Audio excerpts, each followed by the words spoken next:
Naglagay lang ako ng kaunting karne sa ginisang toge. Malaking tipid na yan mga lods sa halagang 100. Basta diskartehan mo lang makakapagluto ka ng simple pero masarap.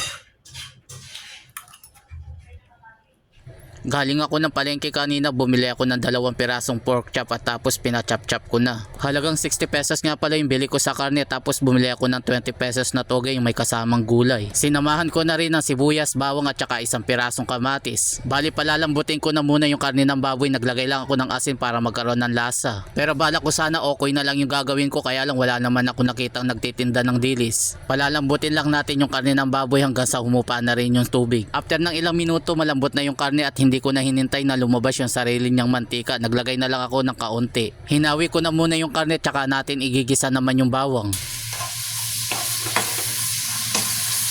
Kapag okay na yung bawang, pwede na natin ilagay yung sibuyas. Igisa lang natin to hanggang sa maging translucent.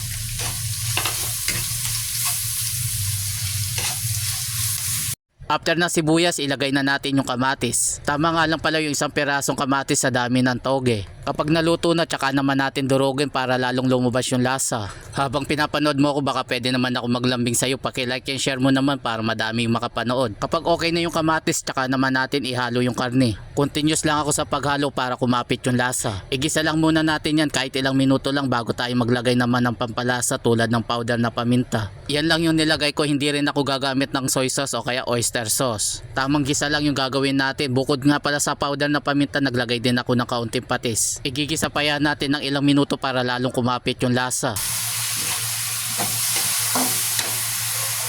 Masarap yung ganitong toge yung may kasamang ibang gulay. Kung umabot ka na dito sa bahagi ng aking video, ibig sabihin na gustuhan mo. Paki-comment mo naman kung tagasan ka para malaman ko kung saan napapanood yung aking video. Haluin muna natin yung gulay at saka yung panahog. Hindi nga rin pala ako maglalagay dyan ng tubig. Hahayaan ko lang na magtubig yung gulay hanggang sa lumambot. At saka natin takpan para madaling kumulo. Kung hindi ka pa nakapalo sa akin, paki-follow mo na lang ako para updated ka sa mga susunod. After ng ilang minuto, heto na nga at medyo half cook na yung gulay. Kung marami kayo sa bahay, i-adjust nyo na lang, dagdagan nyo na lang ng tubig kung meron kayong mga batang kasama. Tapos lagyan muna natin ng aji. Maraming salamat nga pala sa mga followers ko at sa mga bago at sa mga viewers ko. Maraming salamat din po sa inyo. Continuous lang ako sa ginagawa kong paghalo. After ko mahalo, tsaka naman ako naglagay ng kaunting patis para pampalasa. Haluin pa natin para pantay yung lasa. Legit yung ganitong klaseng ulam mga lods. Simpleng gisa lang yung ginawa natin dyan, tapos hindi ka pagagastos ng malaking halaga. Basta importante marunong ka lang dumiskarte pagdating sa pagluto. After ng ilang minuto, heto na nga at luto na yung ating ginisang toge.